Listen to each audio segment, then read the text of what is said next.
At the moment, he is absolutely sticking to his guns.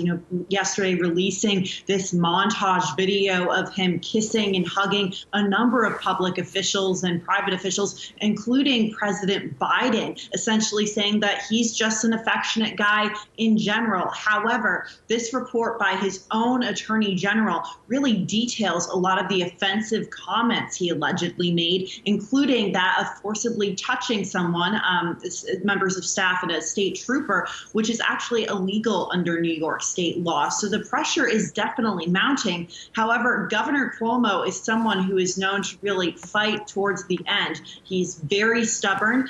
We know that earlier this year, when numerous members of New York's congressional delegation called on him to step down and resign, he did not step down and resign. So there's no indication that he will. However, we don't know if that's going to change since the president and his longtime friend and political ally, Joe Biden, is now calling on him to resign. Yes, and of course his fellow Democrats are moving on an impeachment process. What chance is there of that succeeding?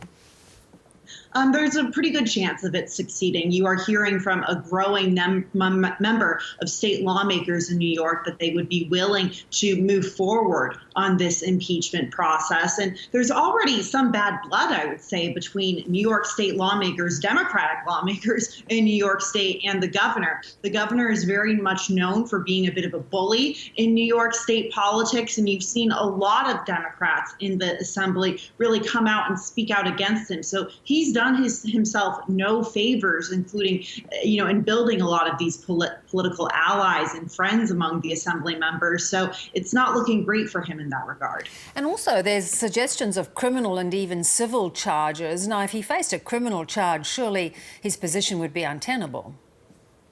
You would think so, and I think that would be what would be considered the final straw for the governor. But I think you are going to see him really try to push through this, and try to maneuver his way through this. Like I said, Governor Cuomo is not someone to back down from a fight, and we know that he is the most powerful Democrat in New York, really one of the last states in the U.S. to have this machine political structure that, can at times be very corrupt. So he's going to continue to very much push through this. But when you're in the court of public opinion, he's very quickly, I should say, losing support. And I got to say, Bev, what a difference a year can make. Just last year, he was considered America's governor, very popular for his famous coronavirus briefings, but now he has these sexual harassment allegations against him. And he's also in hot water for basically playing with the numbers of nursing home deaths due to the coronavirus. Yeah, as you say, quite the fall from grace.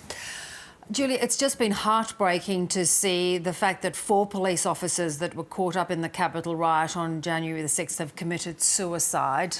Now, this has been happening as the congressional hearing has heard brutally emotional testimony of what they endured.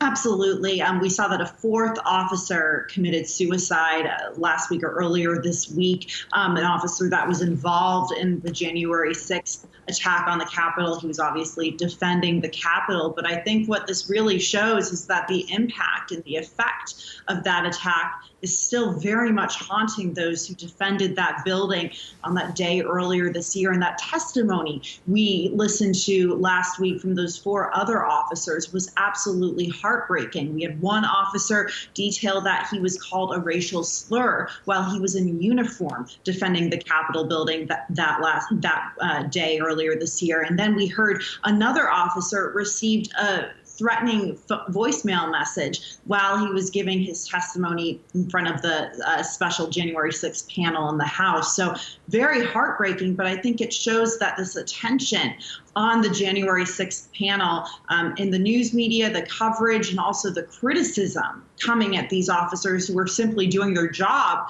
is a lot to handle and is very much causing them to suffer mentally. Yeah, as it plays out. And a lot of disquiet, too, about how Republicans are handling this inquiry.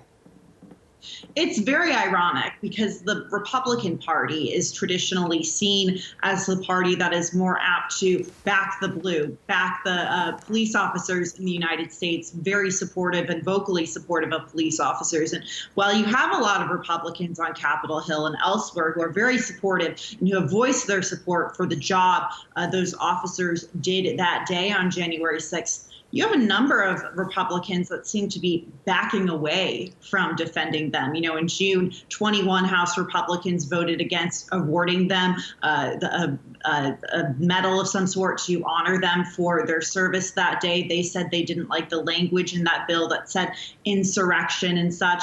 And then you have some Republican commentators criticizing the testimony they gave last week, saying it was overdramatic and such. So I think what this comes down to is that these conservatives want to stay loyal to President Trump. And obviously, President Trump is seen as the person that instigated this riot. So this is very political. But unfortunately, we're seeing these victims of the attack are still suffering, and in this latest case, losing their lives. Yeah.